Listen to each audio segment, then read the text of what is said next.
یہاں اتنے خاکے بن گئے اور تم کہتے ہو تہذیبوں کے ٹکراؤ. حضور تو آئے ہی تہذیبوں کے ٹکراؤ کے لیے ہیں. تہذیبیں نہیں، حضور آ گئے. ہم ان تہذیبوں پر تھوکتے بھی نہیں ہیں جن کو تم تہذیب کہتے ہو.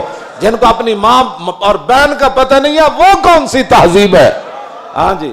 جن کو خنزیر اور بکری کے فرق کا پتہ نہیں ہے وہ کون سی تہذیب ہے؟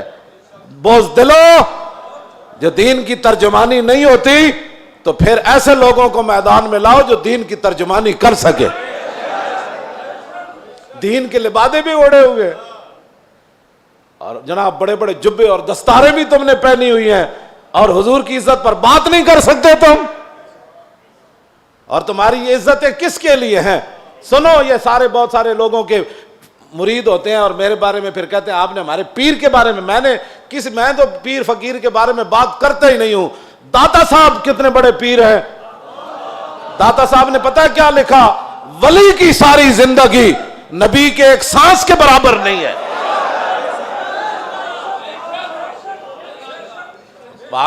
صرف نبی کے بعد امام الانبیاء کے تو خلق سے اولیاء. یہ داتا صاحب کشف المحجوب لکھی گل ہن گل کرو تسی. جدوں حضور دی عزت دی گل آوے تے پھر کھڑا کوئی نہ ہوئے پھر وہ پیر ہے. تے پھر اپنی جاناں بچائے تے اپنے جناب ادارے بچائے تے اپنے خانقاہاں بچائے. رسول اللہ کی تو سانس کی بھی کروڑوں حصے کرو نا پھر بھی اس کی ساری زندگی اس کے برابر نہیں ہو سکتی. کروڑویں حصے کے بھی. یہ تو داتا صاحب نے صرف انبیاء کی بات لکھی ہے. رہ گئی حضور کی بات تو خلق سے اولیاء اور فاق النبیین فی خلق وفی خلق ولم یدانو فی علم ولا کرم وکلہم من رسول اللہ ملتمس غرفا من البحر اور رشفا من الدیم وواقفون لدے عند حد من نقطۃ العلم او من شکلۃ الحکم. ایدہ تو میں ترجمہ نہیں کر سکتا انبیاء دی عظمت دی وجہ. امام بوسیری گل کتھے جا کے کی تھی کہ حضور دی شان کتھے جا کے ہے. فرمایا سارے انبیاء اور رسل حضور سے یہ عرض کرتے رہے کہ حضور اپنے کرم کا ایک چھینٹا ہمیں بھی عطا فرما. وَكُلُّهُم مِّن رَّسُولِ اللَّهِ مُلْتَمِسٌ غَرْفًا مِّنَ الْبَحْرِ اور رَشْفًا مِّنَ الدِّيَمِ. یا اپنے سمندر سے ہمیں ایک چلو عطا فرما دو.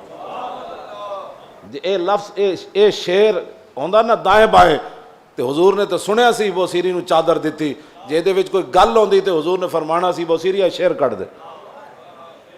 تمہیں مقام رسول کا پتہ ہی نہیں ہے. باتیں لوگوں کو اگر مگر کی کرتے ہو. اگر مگر سے ناموس رسالت پر پیرا تھوڑا ہونا ہے. اگر مگر سے پیرا نہیں ہونا. پیرا رسول اللہ کی عزت کا ایسے ہی ہونا ہے جیسے صدیق اکبر نے پیرا دیا, جیسے فاروق اعظم نے پیرا دیا. باقی رہ گیا حضور کا جلال, تو وہ میں آپ کو پڑھ کے سنا دیتا ہوں کہ حضور کا جلال کیا تھا. مولا علی راوی ہیں اس کے. اب مولا علی کیا کہتے ہیں, غزوہ خندق کے موقع پر جب رسول اللہ پہرا دے رہے تھے ہمارے ساتھ کھڑے ہو کر, 25,000 کا لشکر خندق کے کنارے کھڑا ہے اور وہ یہ چاہتے ہیں کہ عمر بن عبد ود کی طرح ہم اپنے گھوڑے دوڑا کر خندق کو عبور کریں اور مدینہ پاک پر حملہ آور ہو جائیں, حضور پر حملہ آور. حضور خود پھر تلوار پکڑ کے کھڑے ہو گئے. اور جب رسول اللہ بھی کھڑے تھے وہاں تو سورج غروب ہو گیا. حضور کی ظہر کی نماز بھی قضا ہو گئی. جب عصر کی نماز قضا ہو گئی تو محبوب, یہ بھی حضور کی رحمت للعالمین بھی ہے, یہ بھی خلق عظیم ہے. تم نے کون سا خلق عظیم کی مثالیں دیتے ہو؟ مائی کوڑا پھینکتی تھی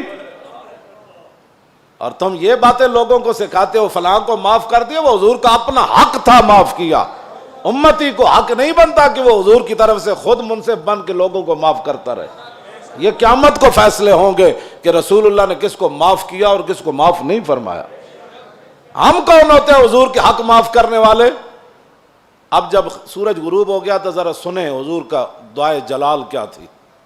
یہ میں اس لیے سامنے پڑھ رہا ہوں تاکہ لوگوں کو پتہ چلے کہ بھائی جو ہم باتیں کرتے ہیں نا وہ غیرت والی باتیں لوگوں کو ہضم کیوں نہیں ہوتی. وہ چاہتے ہیں کہ فرانس حضور کے خاکے بھی بنائے اور ہم مذمت کر کے فارغ ہو جائیں, اور ان کے اندر اتنی غیرت ہو کہ ان کے صدر کے خلاف بات ہو تو وہ اپنا سفیر واپس بلا لے.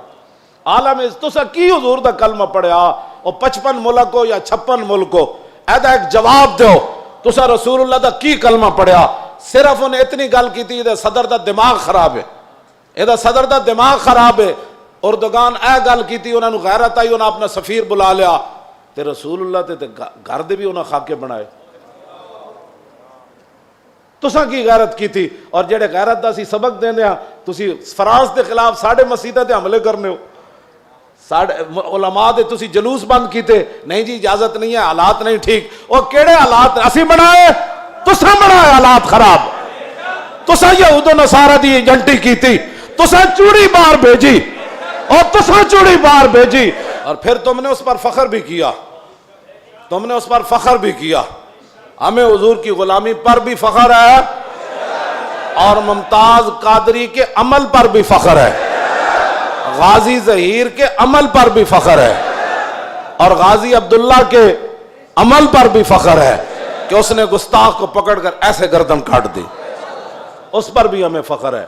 اور فرانس کے اندر جو کچھ مسلمان اپنی بساط کے مطابق گستاخان کے خلاف کر رہے ہیں ہمیں اس پر بھی فخر ہے،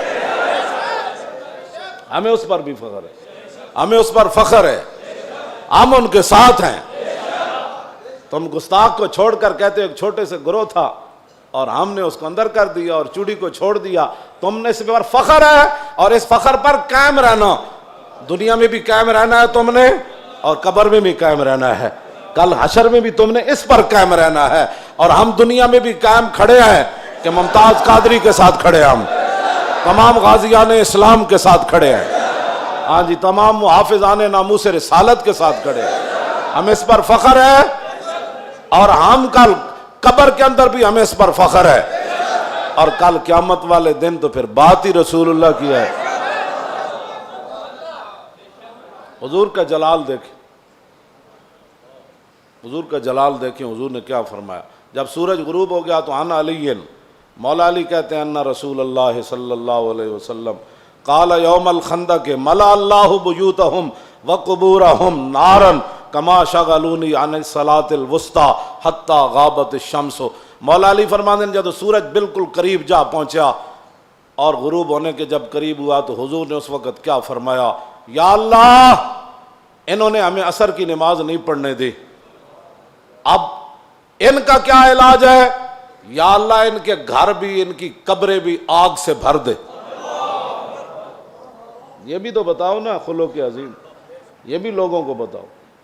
کہتے ہیں حضور نے یہ جملہ فرمایا ادھر سورج غروب ہو گئے، تو یہ بھی بتاؤ کہ رسول اللہ نے کیا بات فرمائی پھر اس موقع پر۔ یہ تم نے حدیثیں سنائی ہوتی نا تو کسی کافر کی جرت نہیں تھی کہ وہ حضور کے بارے میں بات کرتا۔